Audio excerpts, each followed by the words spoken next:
जयपुर में आईपीएस का तबादला सूची जारी होने के बाद अब अधिकारी अपनी नई पोस्टिंग पर ज्वाइन करने लगे हैं। तो वहीं आईपीएस अधिकारी राहुल प्रकाश ने एडिशनल पुलिस कमिश्नर यातायात और प्रशासन के पद पर जिम्मेदारी संभाल ली है। राहुल प्रकाश इससे पहले DCP traffic, additional police commissioner law and order के पद पर भी राजधानी में अपनी सेवाएं दे चुके हैं। इस दौरान हमारे सहयोगी सत्यनारायण शर्मा ने एडिशनल पुलिस कमिश्नर यातायात राहुल प्रकाश से खास बातचीत की।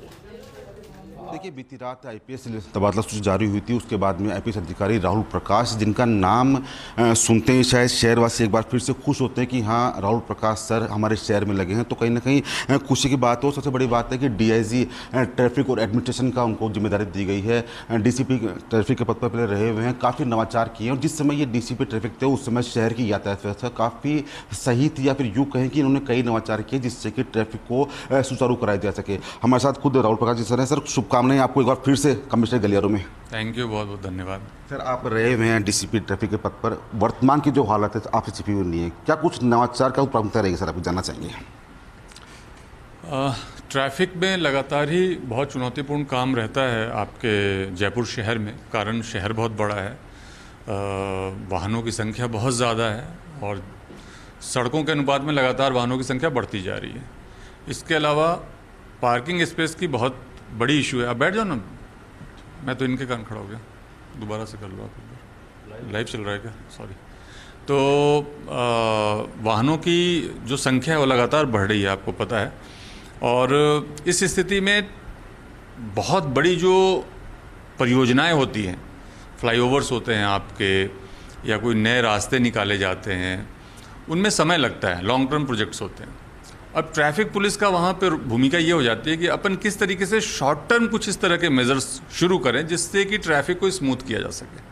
तो उसके ऊपर फोकस रहेगा कि कहाँ पे हम छोटे कुछ कट्स बंद कर सकते हैं, कहीं पे ट्रैफिक को थोड़ा सा घुमा सकते हैं, कहीं पे लूप बना सकते हैं और उसके माध्यम से ट्रैफिक की रफ्तार को बढ़ा सकते हैं। दूसरी जो बहुत बड़ी समस्या वो है कि जो पार्किंग स्पेसेस नहीं हैं, उसमें सड़कों के ऊपर पार्किंग होनी शुरू हो जाती है और कुछ अगर आप देखेंगे स्थानों पे इतनी पार्किंग होती है कि एक बॉटलनेक बन जाता है। तो पूरी उस रोड की जो रफ्तार होती है उस बॉटलनेक कारण घट जाती है। तो उनको भी हम कोशिश करेंगे कैटर करें, उस बॉटलनेक को दूर करें।